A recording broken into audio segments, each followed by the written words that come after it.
We move on then to some recent theories with respect to sociological perspectives in education. اس میں ایک important theory نظر آ رہی ہے جو پولو فریرے کی تھیوری ہے.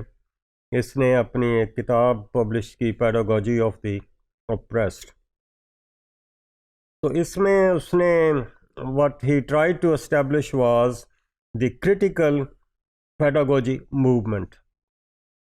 پیڈاگوجی ایک ٹیچنگ کا سٹائل ہے اور وہ سٹائل کیا ہے، اور اس کا خیال تھا کہ وہ کریٹیکل اپروچ فالو نہیں کر رہا، اور وہ جو خاص طور پر since he wrote about the pedagogy of the oppressed and particularly جو oppressed یا lower class کے لوگ ہیں، ان کو تو اس اپروچ سے کچھ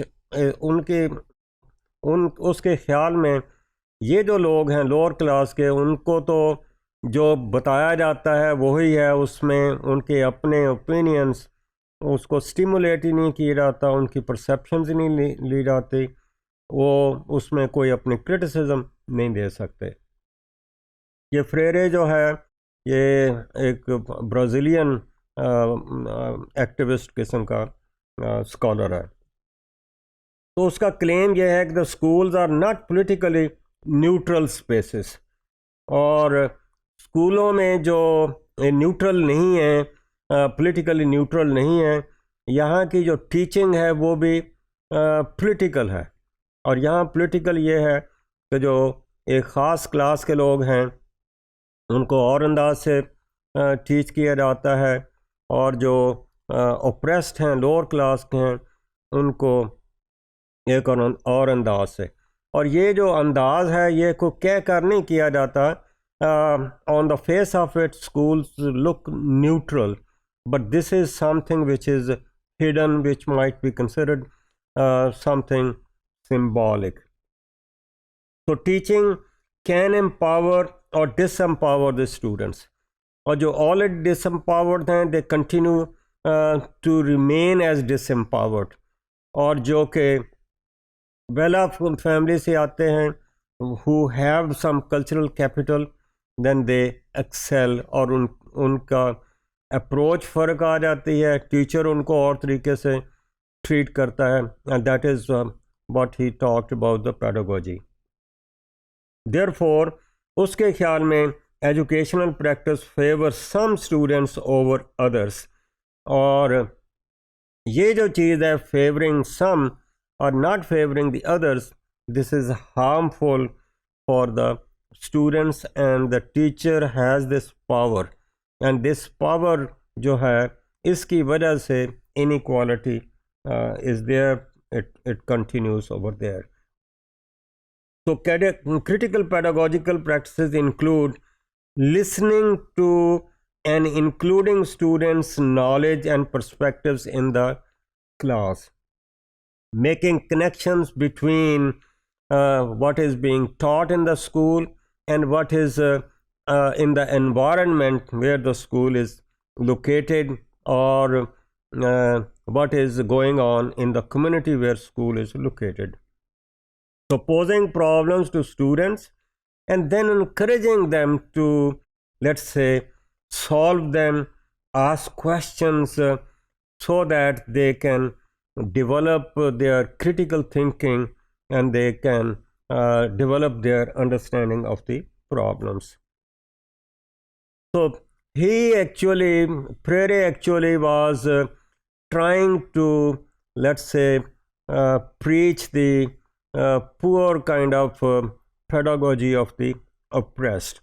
He pleaded for education of the oppressed. That is, oppressed should be educated to give them a voice. ان سے پوچھا نہیں جاتا، یا وہ خود اس میں پارٹیسپیٹ نہیں دے، they are hesitant because they think کہ ان کا جو opinion ہے it doesn't carry much weight, therefore it is all injustice in the society. So he criticized what he called the banking model of education. جس طرح ہم bank میں جو ہے اپنا پیسے ڈپازٹ کرتے ہیں، اس کا کہنا یہ تھا کہ جو ایجوکیشن ہے یہ بھی ایک ایسے ہی ہے کہ بچے کا جو مائنڈ ہے دس از سم تھنگ وچ از خالی ہے، اور اس خالی میں ہم نالج جو ہے وہ ڈپازٹ کر رہے ہیں جیسے ہم بینک میں پیسے ڈپازٹ کرتے ہیں، اور یہ جو بچہ ہے اس نالج جو اس میں ڈپازٹ کرتے ہیں اس کو پھر اسی طرح پروڈیوس کرتا ہے، جس کے اندر اس کا اپنا کوئی انپٹ نہیں ہے، ان دی سینس کہ اس کی اپنی کریٹیکل تھنکنگ اس میں نہیں آ رہا ہے، جو اس میں ہم نے ڈالا ہے وہی اس میں سے ہم ایکسپیکٹ کرتے ہیں نکلے گا۔ مور لائک جس طرح ہم بات کر رہے ہیں روٹ لرننگ کی، تو یہ اسی قسم کی اپروچ ہے۔ تو students are viewed as empty vessels to be filled by the teachers, اور جب فلڈ بائی دا ٹیچرز اس میں پھر وہ اسٹوڈنٹ کا اپنا جو ہے رول نظر نہیں آتا۔ اسی طرح ایک اور تھیوری ہے برنسٹائنز کی، اور وہ لینگویج کوڈ کی بات کرتا ہے۔ لینگویج کوڈ میں اس میں ان کو دو حصوں میں تقسیم کر دیا ہے، ایک ہے الیبوریٹڈ کوڈ اور دوسری ہے ریسٹرکٹڈ کوڈ، اور یہ ریسٹرکٹڈ کوڈ جو ہے یہ لوور کلاس میں اس کا خیال ہے کہ زیادہ یوز ہوتی ہے، اور اپر کلاس میں وہ جو ہے الیبوریٹ کوڈ یوز ہوتی ہے۔ اور اگرچہ یہ کہنا غلط ہوگا کہ اپر کلاس میں نہیں ہوتی، یہ ریسٹرکٹڈ کوڈ یوز نہیں ہوتی، لیکن وہ یوز ہوتی ہے وہاں اب جہاں کے بہت ایسے لوگ ہیں، ان گروپ قسم کے لوگ ہیں، وہاں یہ یوز ہوتی ہے۔ جہاں آؤٹ گروپ بھی ہے، دوسرے لوگ بھی ہیں، وہاں الیبوریٹ کوڈ پھر وہ یوز کرتے ہیں۔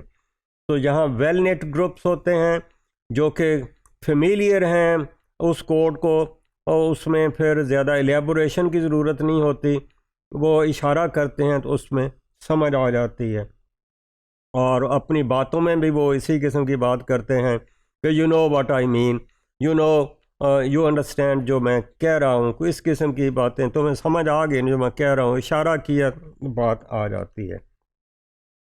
تو اس کا کہنا یہ ہے کہ یہ جو لوور کلاس کے لوگ ہیں یہ ریسٹرکٹڈ کوڈ کو فالو کرتے ہیں، اور چونکہ ریسٹرکٹڈ کوڈ کو فالو کرتے ہیں وہ سبجیکٹس جہاں لینگویج کا، یہاں نیریٹو کا زیادہ لیٹس سے کنسرن ہے، امپورٹنس ہے، وہاں ان کی پرفارمنس پھر پور ہو جاتی ہے compared with those who are coming from elites سے ریلیٹیولی اپر کلاس، جو کہ الیبوریٹ کوڈ یوز کرتے ہیں۔